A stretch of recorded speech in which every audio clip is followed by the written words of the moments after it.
misuse, from drug addiction to self-medication. The causes are numerous. That is why you need to join us on Ask Your Pharmacist as we serve you a buffet of expert advice on your health and personalized care with some doses of healthy living tips from our experienced pharmacists and other healthcare professionals. So tune in to your award-winning health show, Ask Your Pharmacist, your prescription for a healthier lifestyle, every week right here on the station. My name is Farm Nelin Ofori. My name is Farm Dr. Yaum Fuafu. And I am Queen Na Ajili. Together, we bring you the season 4 of your favorite health show, Ask Your Pharmacist. Ask Your Pharmacist Season 4 is proudly brought to you by Dragnet, the Pharmaceutical Society of Ghana, Let Up Pharmaceuticals, Chango, Luex Healthcare, Samos Pharma Limited, Mega Life Sciences, and the Tema Christian Eye Center. This program is in partnership with the Ministry of Health.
Facebook and YouTube at Pcgtv. Instagram, TikTok, and X at Pcgtv Official. Pcgtv. In thy light, there is light.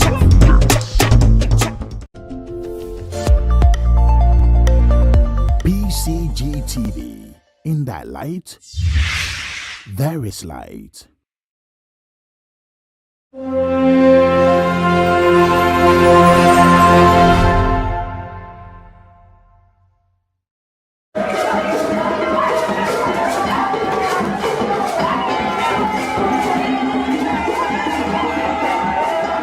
Hello out there. Welcome to Pcgtv Sports Time with Jerome. My name is Jerome Ochri. Here we come your way again with another interesting conversation on sports in Ghana. We'll go for a short break. When we come back, the show continues.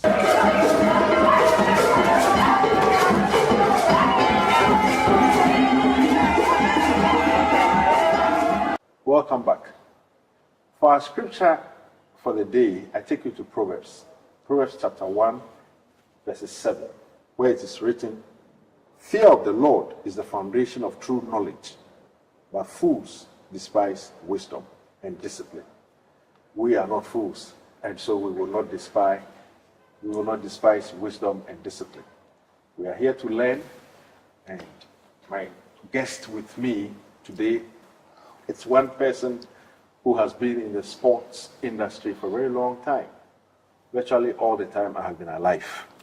And he's here to share with us on various issues concerning our football. Recently, they were at Congress. So many issues came up at the Congress of the FA. Also, recently, the Ghana Premier League started. And shortly afterwards, or even almost the same time, the Black Stars were in action. With me in the studio today is Mr. Neil Armstrong Motabi, who maybe you are aware is a former managing director of Hearts of Oak, that is Accra Hearts of Oak. He's also a FIFA instructor, consultant in administration and marketing for about 7 years running. Indeed, he's a consultant in PR, marketing, and human resources. He also does so much work in media and management. Mr. Armstrong, welcome to Pcgtv Sports. Thank you very much, Jerome. I mean, I've been wondering where to start from because there's a lot to talk about. There's a lot to talk about. I mean, the issues have been a lot. Yeah. Congress of the FA, the Ghana Premier League, Black Stars, and their pitches and stadium issues, a whole lot. Yeah. But tell me, I'm sure you were at the last Congress. Yes, I was. What were some of the standout issues at the Congress for you? Well, for me, thanks for having me on the program, Jerome. So there were quite a number of, let me say, innovations that were introduced at the last Congress. First of all was the fact that we ran Congress over a 2-day period, which has never happened before. And the idea behind that was to give delegates to Congress the opportunity to sample the facilities at the refurbished Ghana Man Soccer Center of Excellence. The rooms were prepared for Congress delegates who were amenable to sleeping over. So quite a number stayed the night at Pram Pram. Before the evening, Congress delegates arrived around 12 noon, were taken to their places of abode. The key to that afternoon session was where we had breakout sessions. So Division 1 League, 3 zones broke out into a discussion groups. The Regional Football Associations also set up one group. Women's football had one group, and then the Ghana Premier League had one group. And the idea behind that was to put issues that are affecting those various segments of our football before them so that they would discuss, or delegates would discuss, and come up with innovative solutions and ideas that will guide policy direction for the FA going forward. And I'd say those were very, very instructive conversations. I have followed the FA Congress for some years now, but I don't know. I think this was the first time at Congress you had breakout sessions. Yes, it's the first time. Discuss, let's say, subtopics of the Football Association or the football industry. Very much so, very much so. Why was there the decision to have breakout sessions? I mean, usually it's been almost 100 or a little over 100 people. 124. Converge one room, a conference hall, topics, or is it the agenda is read, and then issues are taken one after the other. This time there was breakout sessions. Why did you decide to go that way? Well, it was to give delegates to Congress enough time and ample time. And I think even the 3 hours or so that most of the discussion groups took in discussing the items was not exhaustive enough. So the idea was to get our delegates to contribute, if you like, to the discussions, the thinkings, the considerations that would go into formulating policy going forward. So it was more of affording delegates to Congress the time to be part of these conversations. Typically, you would put out a notice by email, which is how we communicate with our clubs, for clubs to send ideas, to send memoranda about what they would want to have discussed or changed or amended to our statutes to Congress. But we found that channel wasn't bringing up too much information. And so it's also the case that when you do a stakeholder analysis of our stakeholders, we like to engage. The Ghanaian way, if you like, is more face-to-face, jaw, more. So we felt that if it was a case that we wanted to derive more inputs from our delegates to Congress, who actually are the highest decision-making body of our Congress, let's give enough or ample time for these considerations to be made. Presentations or papers will be put together, distilling all the points that were discussed, all suggestions or recommendations that were made. Indeed, there were some groups where I sat through where they were almost at the point of, okay, it's a suggestion, it's a recommendation, but we expect it to become an action that will be actioned by the Football Association through the agency of the Executive Council. And so that was why we decided to have those breakout sessions. There were also other activities on the first Would day. it be a fair description to say that, by so doing, this was more participatory than the rest that we have seen in the past? I'll say it's a fair assessment. Yes, okay. It's a fair assessment because in the past, you have one day like you described, and delegates have traveled from far-flung places. And typically, around a certain time of day, there's a certain energy towards let's round up and go home. Yeah. But with this one, we were there for the first half day, and people were going to sleep over anyway. So people took time to discuss, to engage.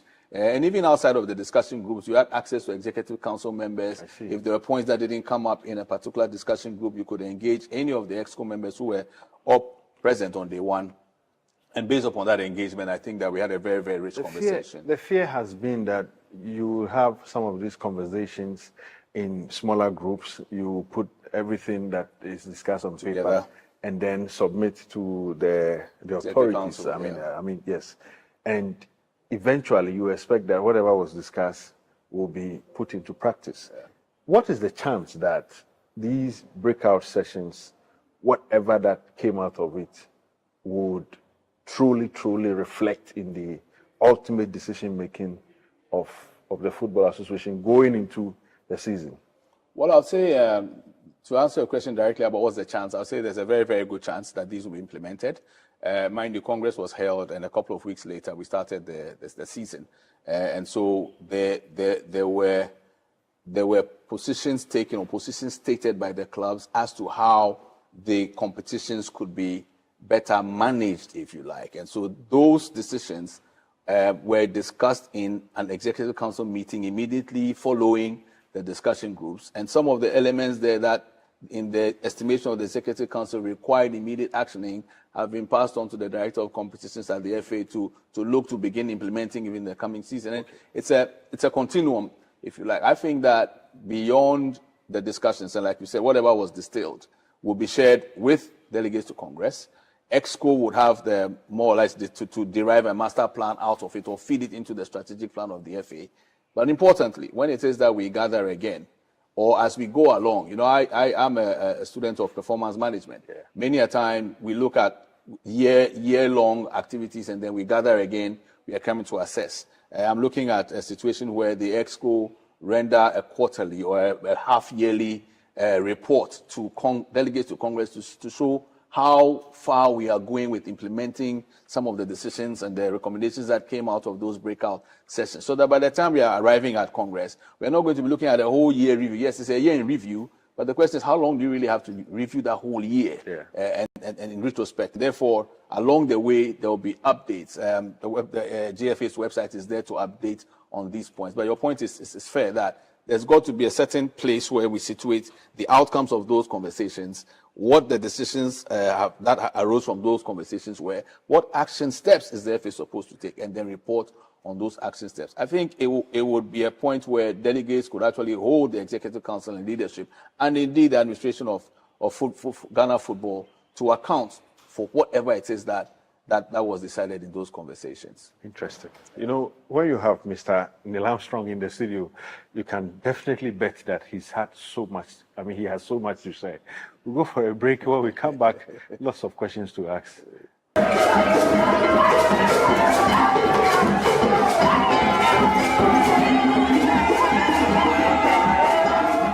Welcome back. Before the break, we were talking about the Congress issues and all the matters that came up there.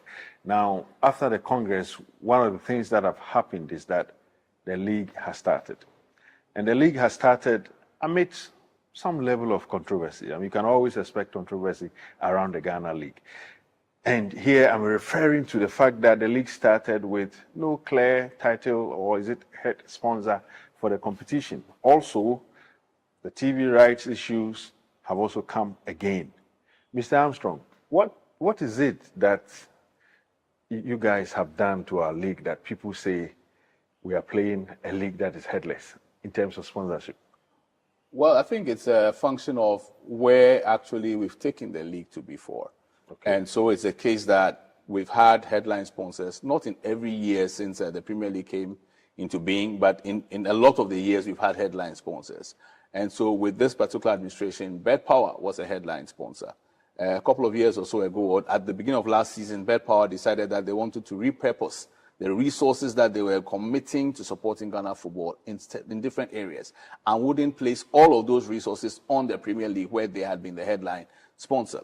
So Bet Power came up with the idea of a locker room bonus, an assurance to players of the various clubs that if it was that they won their matches, they would get a bonus. Most of the clubs adopted it, and so Bet Power invested in that locker room bonus. This year, they've increased the locker room bonus. I see. Yes, they've increased it, and they are looking to rope in other leagues or other products of the FA into into the locker room. Are you able to share by what percentage they have done that increase? I mean, the previous... It's still a conversation that's about rounding up, and so once it's the case that it's finalized, I'm sure it will come up. But they have increased for the Ghana Premier League, and they want to bring in a couple of other projects, other products of the FA into the locker room bonus concept. They also repurpose part of their resources in infrastructure. So at the Ghana Man Soccer Center of Excellence, one of the things we did at Congress was the opening or the official commissioning of the Bed Power pitch. It's an artificial surface, very well done, and the commitment that they've made is they are going to raise stands around it, so it becomes a potential venue for other matches that the products, especially Division 1 league, would look to play. Then a couple of Division 2 leagues that might have good proximity. Even training camps for our teams. Yes. You can never tell. Yes. I mean, we've moved on for Congress, but I'm sure later on in the conversation we might come back to a few of the other things that happen there. But you talked about the title sponsorship. So it's been a challenge for this season, and so in terms of strategy, the FA is looking at both headline sponsor or a consortium of sponsors to take up. It's a fact also, Jerome, that we have a very, very tough economy. Sure. If you look at and this is a fact. Yesterday I went looking for dollars, and to buy dollars I was asked to pay 16 cedis 70 pesos to a dollar, and so industry are struggling. Bodies or corporate bodies who would ordinarily have been in a position to push money or put money behind sports have been quite reluctant, and they say and the thing is, I worked in Unilever, I worked in Maersk Line, I worked in fast-moving consumer goods. A lot of the time when it is that there's a crunch in the economy, there's a challenge being faced by a corporate entity, many a time, the first budget that is touched is marketing or advertising. And so where it is that there may have been resource set aside or accrued to sponsor sporting activity, you find that it's slashed. As an FA, all we can do is to try to find innovative ways to still get the resources that we believe that we need to support our clubs and to make the league the kind of product that it should be. But it's to assure all Ghanaians that it's not a lost cause. Okay. There are conversations that are definitely ongoing. One of the strategies that we're taking beyond just sequestering the Premier League as a product is looking at partners of the FA. So from those partnerships, some of the resource can be applied to the Premier League. And I'm sure in good time, once it is that we've gotten a number of the sponsors on board, we'll be announcing those sponsors. Let's talk about the TV rights issue. I mean, the broadcast rights issues. To be honest with you, I was happy to hear that local TV stations, and by local TV stations, I mean television stations that we know here, are taking up the broadcast of our league. So there are a number of them, about 3 or 4 of them. But the concern has been that we don't have the state broadcaster being part of it. I know they are not here to answer any question as to why they are not part of it. But from the FA's perspective, why did we go the way we've gone? I mean, having multiple local TV stations broadcast our league. Well, it's to ensure that our consumers are able to watch our league. We had a partner, Star Times. The arrangement lapsed, and conversations have been ongoing since it lapsed. Other entities have expressed interest. It was a case that coming up to the start of the league, we hadn't come up to any firm position with any of them. And so the FA felt that the prudent thing to do was to develop or deploy a strategy that ensured that the product got seen by our consumers. And so whatever we saw on match day 1 is the FA's effort to ensure that the product is out there. I would say, still an evolving situation. And once it is that we've come to a firm fix on how it would be fixed for the season, it will be known to all our consumers. One thing the FA is also looking to do is to have packages for our products. So it's not only the Premier League that will get shown on platforms. You have the Premier League, you have Division 1 League, you've got the Women's Premier League, you've got some of our off-season tournaments. So it's the vision of the Executive Council led by our President, Kurt Simon Okraku, that these products also are seen. Many a time we've been confronted with the viewpoints or the perspectives of Ghanaians that, for example, our coast football is dead. And yet for 4 years now, this is our 5th year coming, we've been playing the KGL Under-17 Inter-Regional Coast Football Championship. Is to extend the viewership beyond where it currently is to other platforms that are consumed by our consumers, that the move by the FA was made. I'll be honest to say that it's still a situation that is evolving. It's not the ideal situation, but it's the reality that we face. And we are keen to frame up and have a certain fixed position so that becomes the norm, and that is what Ghanaians will be able to make a date with every weekend when it is that they want to consume the Premier League. And one of the things with the Premier League for this year is to put all the games on weekends, on Sunday. So before a midweek match is played, it means it's an outstanding match. It's so that at times at which Ghanaians will typically have for recreation, they will be able to consume the Premier League. I think that's good enough, but the season has just started. I mean, very young House of Folk deciding to lose at home. I don't know why they Why do did you that. pass there, Jerome? I have Jerome, to, because if you have, I was wishing you wouldn't pass there. I have to. I mean, there's no way you will have a former House of Folk MD sit with you and you don't want to take a jab at him. But I mean, I hope House of Folk comes up, because they've been doing some good stuff outside the field of play. And I love to see such things. My own Kotoko, it's losing on that score, but they won their first game. Away actually, yes, and that was good enough. Yeah. How do you expect this season's competition to go like? I mean, the level of competition, in terms of how the teams will take on each other. Like, I mean, not to take on House of Folk again, but I was surprised that a new entrant would come to Accra and snatch the 3 points away. With the level of competition, do you think there is still more to be done about it, or we should just take it like that and move on? I think that let's speak to the Basake Holy Stars. I think they deserve congratulations for beating House of Folk on day one as new entrants, and that for me speaks to the fact that there's no club that is coming to this season considering itself as being a minnow. I watched Atema Vision FC, who are also a new entrant, play against Brecun Chelsea. It was a very, very hot game. It ended goalless. Wow. All right. So it's to say that the level of competition we expect will be very high. We also expect there to be a very high level of integrity in the game. When you talk about the level of competition, it goes back to integrity. You know, past seasons, we've had challenges, especially getting towards the end of the season.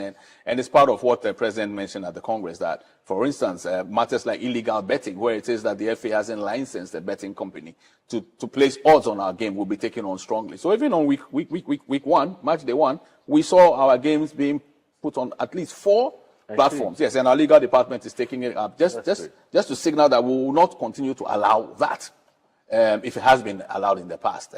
Going forward also, we are looking at getting every actor in Ghana football to commit to a certain level of integrity. It's already in the books, but to raise that bar, to get everyone to sign what we call at Congress the Integrity Declaration Form.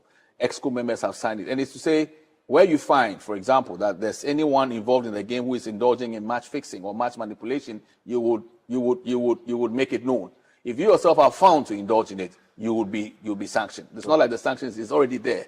And so that IDF, somebody said IDF is import declaration form. So I like integrity declaration form is there to ensure. And so staff at the FA will be signing it. Clubs will be signing it. Players will be signing it, just to ensure that the integrity. Referees have actually signed. Match commissioners have signed it. It's a written commitment by everyone that this issue of integrity is close to the heart of the president and the executive council, and they'll be taking. And it's for media to keep holding us to account. So it doesn't become cosmetic and more kakeke. It's like you're doing shadow boxing when in actual fact you should be punching. And it's my desire, my belief that when it is that anyone is found engaging in conduct that brings the game into disrepute, our executive council and the judicial bodies of the FA will take the level of interest and action in it that will signal to Ghanaians that this game is growing. You know, the truth of the matter is that the Ghanaian game has challenges. And those challenges, whether we like it or not, are being taken on. Only that sometimes you would say not to your expectation, but there's no doubt that some things are being done about our game. We'll go for a break. When we come back, the show continues.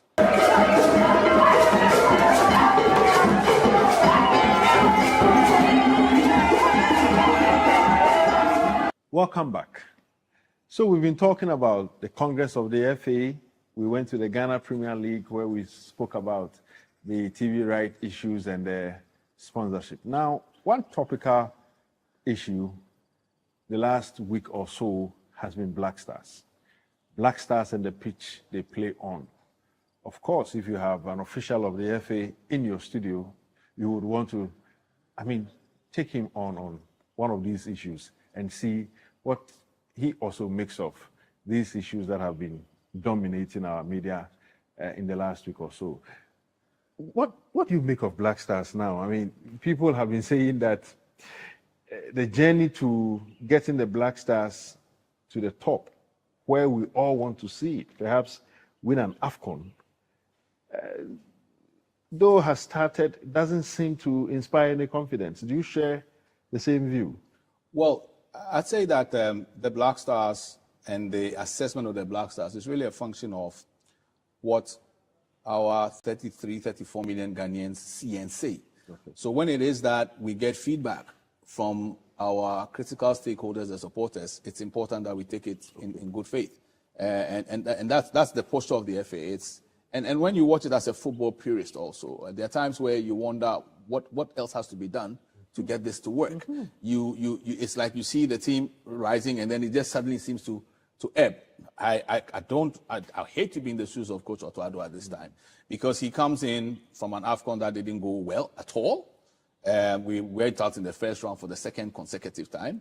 He may have been leading the team when we went to the World Cup in 2022, but he comes back on a longer-term project with a longer-term view, therefore, and so starts on that long-term, with that long-term perspective in mind.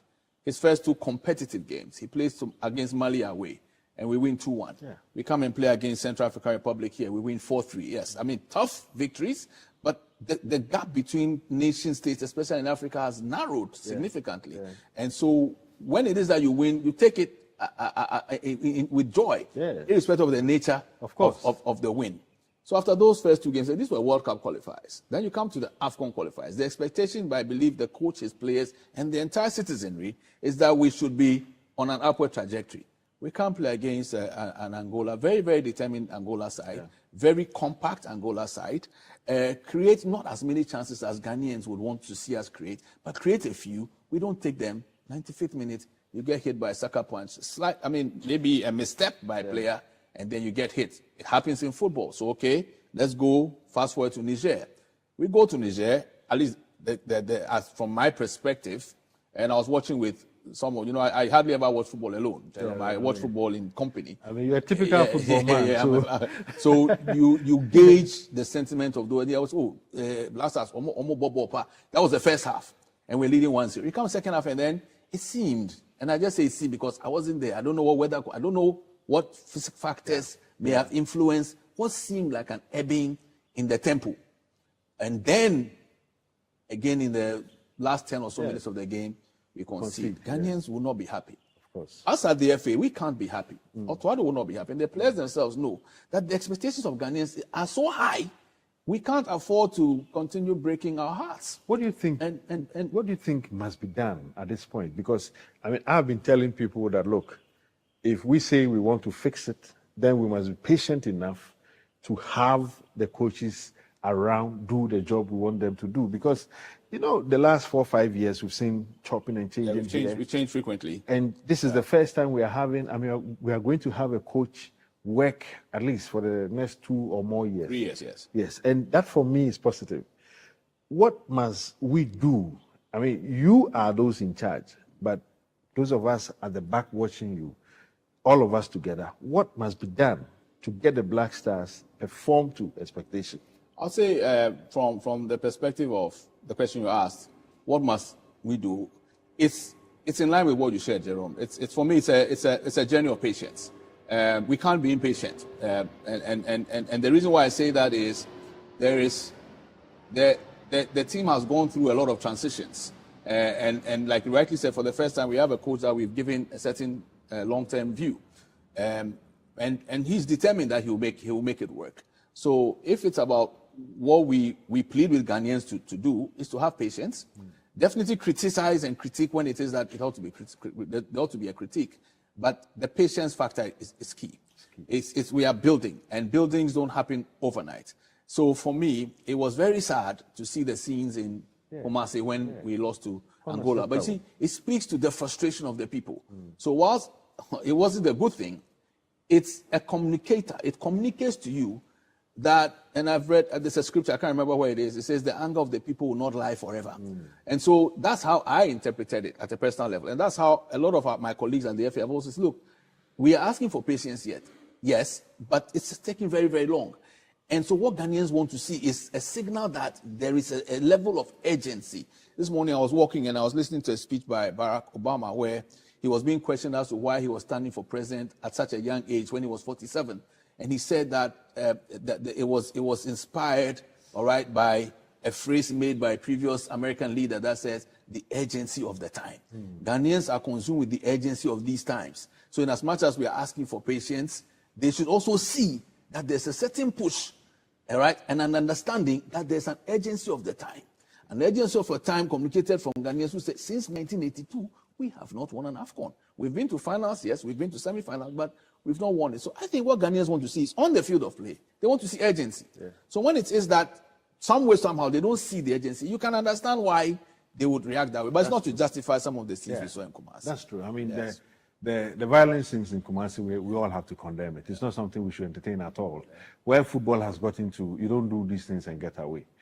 You know, talking of the field of play and urgency, another urgent matter on the field of play is the pitch. And I mean, unfortunately, we have just some few minutes to end the show. I would love to know your thoughts on the pitch issue. I don't even know how to put the question because now it seems, we've been banned. It seems Ghana is getting overwhelmed in terms of managing things as basic as football pitch. Well, you know, Jerome, I mean, you and I have shared platforms on different platforms. And, you know, my position on this matter hasn't changed. Yeah. And it derives from this concept I keep sharing about the comparative advantage of nations. So where does football sit in our national psyche? Is it a source of comparative advantage? Yeah. I think it is. Yes. For a nation that has won 4 African Cups, albeit the last time was quite a while ago, for a nation that is regarded in the world of football as a football giant, you have no idea the number of calls I've received from colleagues of mine who I work with in FIFA, and they're wondering what's going on. Yeah. So it's about how deliberate are we about ensuring that the resources required to push this thing we see as a source of comparative advantage actually sits in that space. And I think we need to be deliberate about how we go about this. It's not to chastise anyone. We are all in it. FA is there, Sports Authority, Ministry. We all have responsibilities at various levels to ensure that this issue that has come up about us not, CAF have said we should go and find a place outside. It shouldn't be. Shouldn't be. And unfortunately, we cannot, time will not allow us to complete this conversation. We are going to have a second part of this, hopefully next week, where my guest will be talking more about the FA and some other things they have been doing. On this note, we say goodbye to you on Pcgtv Sports, where we say, in thy light, there is light. Goodbye.